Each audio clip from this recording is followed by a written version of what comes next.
Prabhakar sir ಅನ್ನು ಒಂದು quick ಆಗಿ ರಿಯಾಕ್ಷನ್ ಅನ್ನು ಪಡ್ಕೊಂಡು ಮುಂದಕ್ಕೆ ಹೋಗ್ತೀನಿ, ಉಳಿದ ಅತಿಥಿಗಳನ್ನು ಮಾತನಾಡಿಸ್ತೀನಿ. ಒಂದು, ಮೊನ್ನೆ ಫೆಬ್ರವರಿ 28ನೇ ತಾರೀಕು ಇರಾನ್ ಫೈರ್ ಮಾಡಿದಂಥ ಕ್ಷಿಪಣಿಗಳ ಸಂಖ್ಯೆಯನ್ನು ನೋಡಿದರೆ 468.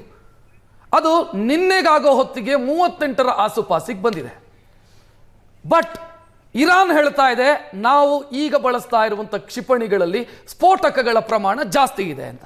ಸೊ ನನಗೆ ಇಲ್ಲಿ ಕುತೂಹಲ ಇರೋದು, ಪ್ರಭಾಕರ್ ಸರನ್ನ ಕೇಳಬೇಕು, ಈ ಸಿಲಿಂಡರ್ ಸಮಸ್ಯೆ ಬಗೆಹರಿಬೇಕು ಅಂತ ಅಲ್ಲಿನ ಸಮಸ್ಯೆ ಬಗೆಹರಿಬೇಕು. ಪ್ರಭಾಕರ್ ಸರ್, ಇದು ಯುದ್ಧ ಸಾಮರ್ಥ್ಯ ಕಡಿಮೆ ಆಗಿರೋದಾ ಅಥವಾ ಸ್ಟ್ರಾಟಜಿನ ಇರಾನ್ ಇದ್ದು? ಮಿಸೈಲ್ಗಳ ಪ್ರಮಾಣ ಕಡಿಮೆ ಆಗಿದೆ ಫೈರ್ ಮಾಡ್ತಾ ಇರೋದು, ಸ್ಫೋಟಕಗಳ ಗಾತ್ರ ಜಾಸ್ತಿ ಆಗಿದೆ.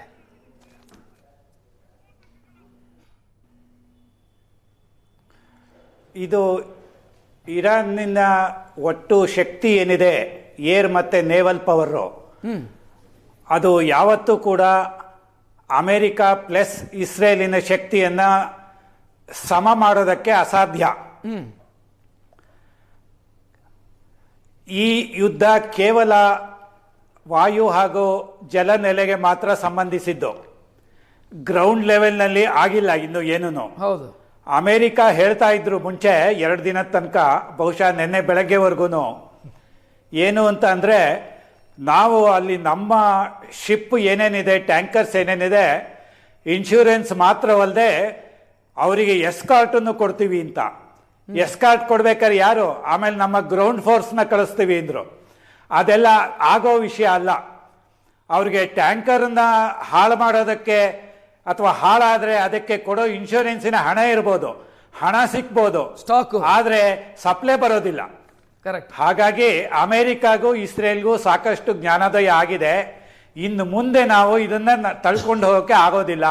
ಸದ್ಯಕ್ಕೆ ಒಂದು ಇತಿಶ್ರೀ ಹಾಡಬೇಕು ಅಂತ ಇರಾನು ಕೂಡ ಅದನ್ನ ತಿಳ್ಕೊಂಡು ಆ ದಾರಿಗೆ ಬರ್ತಾ ಇದೆ. ಅವರು ಅಟ್ಯಾಕ್ ಕಡಿಮೆ ಮಾಡ್ತಾ ಇದ್ದಾರೆ. ಅಕ್ಕಪಕ್ಕ ದೇಶಗಳಲ್ಲಿ ಅಮೆರಿಕ ಕಾರಣ, ಇಸ್ರೇಲ್ ಕಾರಣದಿಂದಾಗಿ ಯಾವ ಜಾಗಕ್ಕೆ ಇಲ್ಲಿವರೆಗೂ ಅಟ್ಯಾಕ್ ಮಾಡಿದ್ದಾರೋ ಅದನ್ನು ಕಡಿಮೆ ಮಾಡ್ಕೊಂಡಿದ್ದಾರೆ. ಆದರೂ ಕೂಡ ಅಮೆರಿಕ ಇದನ್ನು ಘೋಷಣೆ ನಿಲ್ಲಿಸಬಹುದು, ಆದರೆ ಇರಾನ್ ಕಡೆಯಿಂದ ಯುದ್ಧ ನಿಲ್ಲೋದಿಲ್ಲ. ಒಂದೊಂದು ರೀತಿ ಹೆದರಿಕೆ ಏನು ಹಾಕಿದ್ದಾರೆ ಅಂದರೆ, ಈ ಎಲ್ಲ ಗಲ್ಫ್ ರಾಷ್ಟ್ರಗಳಲ್ಲೂ ಎಲ್ಲಾ ವ್ಯವಹಾರ ಹಣಕಾಸಿನಂತೆ ಸೇರದಂತೆ ನಡೀತಿರೋದು ಬ್ಯಾಂಕಿಂಗ್ ಕ್ಷೇತ್ರದಲ್ಲಿ. ತಮ್ಮ ಅಭಿಪ್ರಾಯದ ಪ್ರಕಾರ ಸ್ಟ್ರೈಟ್ ಆಫ್ ಹಾರ್ಮುಜ್ ನಲ್ಲಿ ವ್ಯವಹಾರಗಳು ಯಾವತ್ತಿಂದ ರೀಸ್ಟೋರ್ ಆಗಬಹುದು ಅಂತ ಅನ್ಸುತ್ತೆ ನಿಮಗೆ? ಒಂದು ಅಂದಾಜು 15ರಿಂದ 20 ದಿನದ ಒಳಗೆ ಮುಗಿಯುತ್ತೆ. ಏಕೆ ಅಂದ್ರೆ ಈಗ ಇರಾನ್ ಹೊಸದಾಗಿ ಹಾಕಿರೋ ಒಂದು ಇದು ಅಂದ್ರೆ, ಇದು ನಮ್ಮ ಕಂಡೀಷನ್ ಪ್ರಕಾರ ನಿಲ್ಲಿಸಬೇಕು. ಅಮೆರಿಕ ಒಪ್ಕೊಳ್ಳುತ್ತೆ, ಬೇರೆ ಹೇಳಿಕೆಗಳನ್ನು ನೀಡಿ ಇಸ್ರೇಲ್ ಸಹ ಒಪ್ಕೊಳ್ಳೇಬೇಕು. ಇಲ್ಲಿ ಈಗ ಲೇಟೆಸ್ಟ್ ನಿಂತಿರೋ ಒಂದು ಮೋಸ್ಟ್ ಡೇಂಜರಸ್ ಫ್ಲಾಶ್ ಪಾಯಿಂಟ್ ಯಾವುದು ಅಂದ್ರೆ, ಹಾರ್ಮುಜ್ ಸಂಧಿ ಬಿಡೋದಲ್ಲ. ಎಲ್ಲ ಕೊಲ್ಲಿ ರಾಷ್ಟ್ರಗಳಲ್ಲೂ ಇರ್ತಕ್ಕಂಥ ಅಮೆರಿಕ ಹಾಗೂ ವಿದೇಶ ಬ್ಯಾಂಕ್ಗಳಲ್ಲಿ ಯಾವ್ಯಾವ ದೇಶಗಳದ್ದು ಅಲ್ಲಿ ಇರ್ತಕ್ಕಂಥ ಜನಗಳ ಹಣ ಇದೆಯೋ ಅದನ್ನ ತೆಗೆಯೋದು ಹಾಕೋದು ಅಸಾಧ್ಯ ಮಾಡ್ತಾ ಇದ್ದಾರೆ.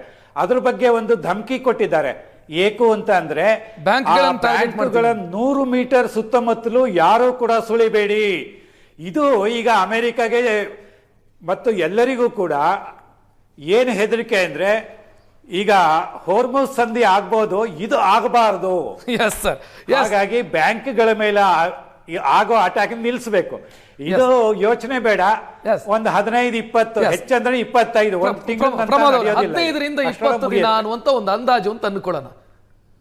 ಇಲ್ಲಿ ಇಂಟರ್ನಲ್ ಏನ್ ಚೇಂಜಸ್ ಆಗಬೇಕು? 15 ದಿನದಿಂದ 20 ದಿನ ಇದೇ ರೀತಿ ಸ್ಟಾಪ್ ಆಗಿಬಿಟ್ರೆ ಕಮರ್ಷಿಯಲ್ ಸಿಲಿಂಡರ್ ಬಂದ್ ಆಗೋದು ಬಿಟ್ಟರೆ ಬೇರೆ ದಾರಿ ಇಲ್ಲ.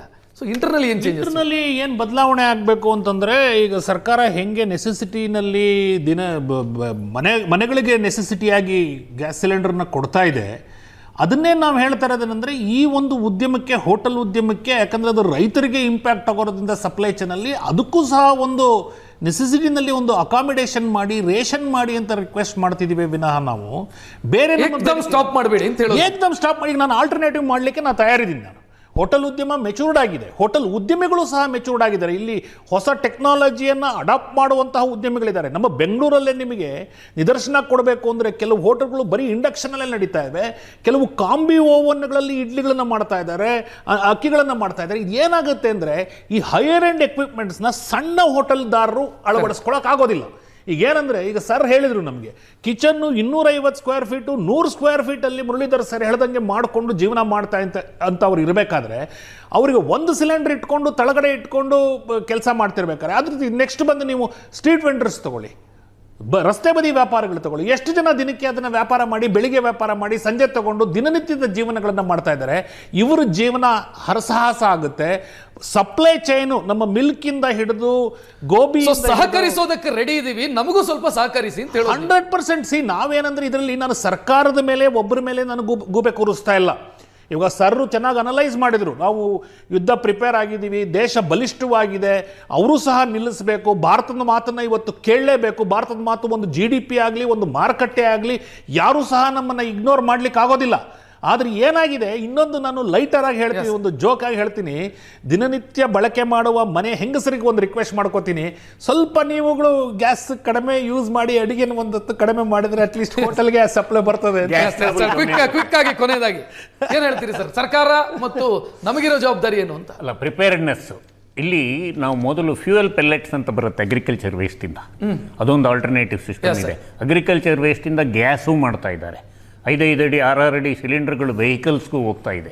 V are well prepared. So problem ಜೊತೆಗೆ ಆಪರ್ಚುನಿಟಿ ನೀವು ನಾಕ್ ಮಾಡ್ತಿದೆ, ನಮ್ಮನ್ನು ಆಪರ್ಚುನಿಟಿಯನ್ನು ಬಳಸ್ಕೊಳ್ಳಿ. It always follows, opportunity follows problems. Panic ಬಟನ್ಗೆ ಅರ್ಜೆಂಟ್ ಆಗಿ ಪ್ರೆಸ್ ಮಾಡಬೇಡಿ, ಇದು ರಿಯಾಲಿಟಿ ಶೋ ಅಲ್ಲ. Thank you. ಈ ಡಿಬೇಟ್ ಅಲ್ಲಿ ಭಾಗವಹಿಸಿದ್ದಕ್ಕೆ 3 ಜನ ಅತಿಥಿಗಳಿಗೂ ಕೂಡ. ಇದು ಇವತ್ತಿನ ಟ್ರೆಂಡಿಂಗ್ ಎಟ್ 10 ನೇರ ದಿಟ್ಟ ನಿರಂತರ ಸುದ್ದಿಗಾಗಿ ನೋಡ್ತಾ ಇರಿ ಏಷ್ಯಾನೆಟ್ ಸುವರ್ಣ ನ್ಯೂಸ್. ನಮಸ್ಕಾರ.